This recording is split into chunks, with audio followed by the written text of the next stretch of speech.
On the 13th of June 2022, 39-year-old Carol Hodgson pleaded guilty at the Teesside Crown Court for murdering a 2-year-old son, Daniel Green. On the 2nd of February 2022, the authorities responded to a home on reports of a concern for Daniel, located at Upper Garth Gardens in Gisborne, UK. When officers arrived, they found Daniel in a critical condition and he was rushed to hospital but died shortly thereafter. Within days, Carol was taken into custody and charged with the toddler's murder. The police have released a mugshot of Carol for the first time. The picture shows wounds to her neck covered in bandages. Carol is due to be sentenced on the 15th of July. Detective Inspector Matt Hollingsworth said, "The loss of Daniel at such a young age is beyond comprehension. I'd like to thank all the team who have worked on this harrowing investigation and ensure that we could bring this matter to court." The authorities said that with the comprehensive evidence they have, they are able to clearly establish a tragic sequence of events which culminated into Daniel's death. And in response to a robust case against Carol, she has now pleaded guilty to Daniel's murder. The authorities have not publicly released what evidence they have gathered or the events that led to the boy's death. 68-year-old Geraldo Balbuena has been arrested and charged with fatally stabbing his 79-year-old wife, Lenilda Nerez. The events unfolded at around 10 p.m. on the evening of the 10th of June 2022, when dispatchers received a request for a welfare check from Geraldo's niece. She asked to check on her uncle after he said he did something bad and that he was suicidal.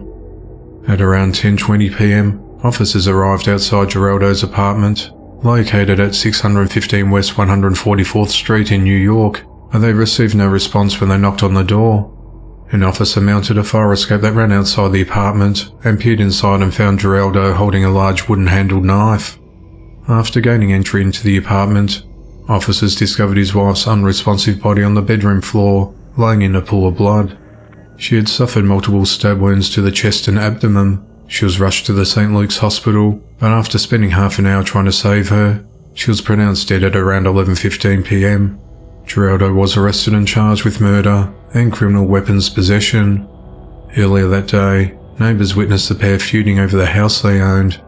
Geraldo had been drinking and handing out beers to adults and candy to children during the day, and also spoke to the neighbours about committing suicide. Lenilda was a breast cancer survivor, and those close to her affectionately knew her as China. Her 30-year-old granddaughter Chanel Arishiro said that she was everyone's grandmother on this block. She was funny. She was feisty. That's why everyone loved her. She was always making people laugh. On the 13th of June 2022, a man who fatally struck a mother of 5 while driving high on drugs has been sentenced to 9 years in prison. The incident occurred at around 3 p.m. on the 10th of May 2021, located at the junction of Hinchcliffe Street and Beach Terrace in Bradford, UK. 42-year-old Jamie Taylor hit 39-year-old Iram Shazadi with the car after it mounted the pavement while she was on her way to collect her daughter from school. Iram died at the scene from head trauma. After crashing the car, Jamie exited the vehicle and staggered away from the scene. He was arrested shortly thereafter and tested positive for cocaine. While questioned, Jamie said he had gone to the area to score drugs, but his hand had slipped on the gear stick or his foot had slipped on the pedal.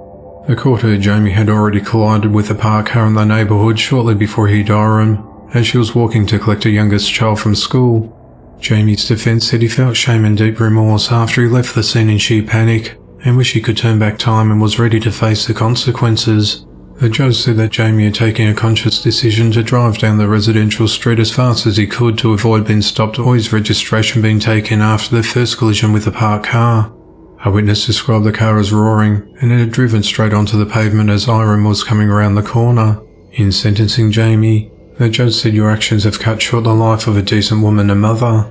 You have deprived 5 children of a mother for the rest of their lives, left the children's father widowed, and caused untold grief to other close members of the family.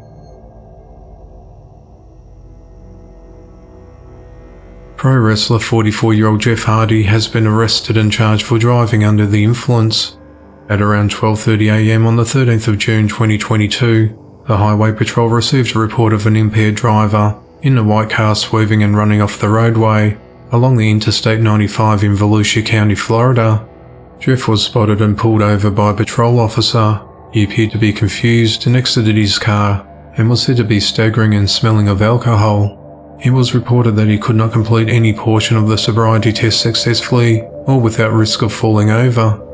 A breath test conducted returned samples of .294 and .291, which is well above Florida's limit of .08. Jeff was booked into the Volusia County Jail at 12:45 a.m. and he was charged with 3 offences. They are driving under the influence for the 3rd time in 10 years, driving while a licence was revoked, and violating restrictions placed on his driver's licence. He was released on a $3,500 bond.